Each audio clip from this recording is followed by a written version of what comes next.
Assalamualaikum warahmatullahi wabarakatuh. Halo semuanya, perkenalkan nama aku Nazara Kamal dari kelas Humas 1C. Di sini aku bakal ngejelasin deh ke kalian soal materi ingatan. Nah, ingatan tuh apa sih? Jadi, ingatan ini merupakan sebuah fungsi kognisi yang melibatkan otak dalam pengambilan informasi. Maksudnya itu apa sih? Jadi setiap apa yang udah kita ingat itu merupakan apa yang udah kita alamin, kemudian disimpan di otak, lalu ditimbulkan kembali dalam kesadaran. Nah, ingatan tuh ada banyak jenisnya loh. Apa aja sih? Yang pertama, ada ingatan jangka pendek segera.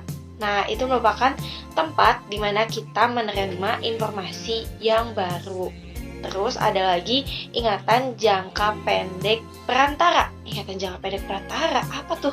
Jadi, ingatan jangka pendek perantara ini merupakan ingatan yang gak harus kita ingat, tapi kita tuh ingat. Jadi kayak recycle bin gitu, kerjanya tuh kayak arsip. Terus ada lagi ingatan jangka pendek kerja. Nah, ingatan jangka pendek kerja ini sifatnya sementara, jadi cuma difokuskan buat saat itu aja gitu. Kayak contohnya hafalan. Terus ada lagi ingatan jangka panjang kerja. Ingatan jangka panjang kerja tuh kayak gimana? Jadi ingatan ini tuh merupakan pengetahuan yang kita gunakan sehari-hari. Terus ada lagi ingatan jangka panjang arsip. Ingatan jangka panjang arsip ini merupakan sesuatu yang enggak kita gunakan sekarang ataupun dalam jangka waktu yang lama. Jadi kita tuh cukup tahu aja gitu, nggak harus diingat. Next, ada proses terbentuknya ingatan. Nah, proses terbentuknya ingatan nih, kayak gimana sih? Yang pertama, itu ada tahap belajar. Tahap belajar ini dimana informasi ini baru kita terima dari indera tubuh kita. Jadi bisa secara sengaja ataupun enggak. Terus ada tahap retensi. Tahap retensi itu apa ya? Tahap retensi itu dimana informasi ini kita simpan dalam otak. Terus ada lagi tahap retrieval. Tahap retrieval nih kayak gimana? Itu tuh merupakan tahapan kita memanggil kembali informasi yang ingatan yang udah kita punya, kemudian membentuk ingatan baru. Terus ada juga faktor yang mempengaruhi ingatan. Faktor yang mempengaruhi ingatan ini ada 4. Yang pertama ada faktor internal, yaitu kayak kesehatan. Terus ada juga faktor eksternal, kayak lingkungan sekitar. Terus ada juga sifat individu manusia. Terus ada juga usia. Nah, usia 10 sampai 14 tahun itu merupakan tahun-tahun dimana ingatan kita tuh paling bagus, teman-teman. Next, ada proses terbentuknya ingatan. Nah, proses terbentuknya ingatan nih, kayak gimana sih? Yang pertama, itu ada tahap belajar. Tahap belajar ini dimana informasi ini baru kita terima dari indera tubuh kita. Jadi bisa secara sengaja ataupun enggak. Terus ada tahap retensi. Tahap retensi itu apa ya? Tahap retensi itu dimana informasi ini kita simpan dalam otak. Terus ada lagi tahap retrieval. Tahap retrieval nih kayak gimana? Itu tuh merupakan tahapan kita memanggil kembali informasi ingatan yang udah kita punya, kemudian membentuk ingatan baru. Terus ada juga faktor yang mempengaruhi ingatan. Faktor yang mempengaruhi ingatan ini ada 4. Yang pertama ada faktor internal, yaitu kayak kesehatan. Terus ada juga faktor eksternal, kayak lingkungan sekitar. Terus ada juga sifat individu manusia. Terus ada juga usia.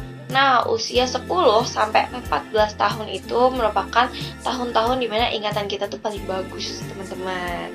Kalian pernah gak sih tiba-tiba lupa atau susah ingat akan suatu hal gitu? Nah, itu tuh masuk ke dalam hambatan-hambatan ingatan. Ada apa aja sih hambatannya? Yang pertama ada interference theory.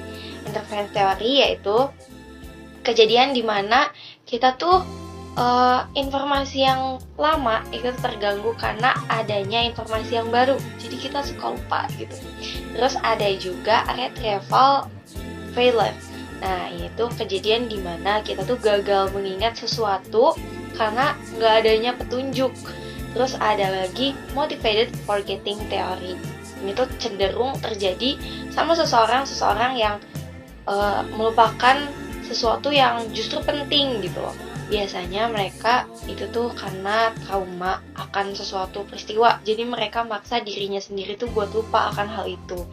Terus ada juga gangguan fisiologis. Gangguan fisiologis ini kayak gimana? Jadi setiap adanya penyimpangan informasi itu tuh disertai dengan perubahan fisik pada otak yang disebut dengan engram. Nah, gangguan pada engram ini akan menyebabkan kita tuh lupa.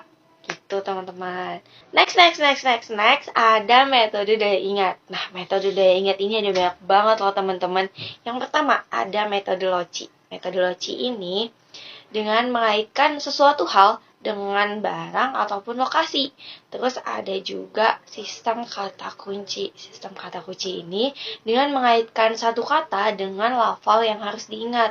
Jadi biasanya katanya ini serama. Terus ada lagi teknik menghubungkan. Teknik menghubungkan ini kayak gimana sih? Jadi mengaitkan satu kata dengan kata lain untuk membuat suatu gambaran. Nah, selanjutnya ada teknik akronim. Teknik akronim ini menggunakan imajinasi untuk mengingat sesuatu. Nah, biasanya nih kita bikin singkatan gitu. Terus ada juga teknik akrostik. Nah, teknik akrostik ini membuat konsep abstrak yang lebih konkret agar lebih mudah diingat. Nah, segitu aja nih dari aku. Kurang lebihnya mohon maaf. Wassalamualaikum warahmatullahi wabarakatuh. Bye-bye.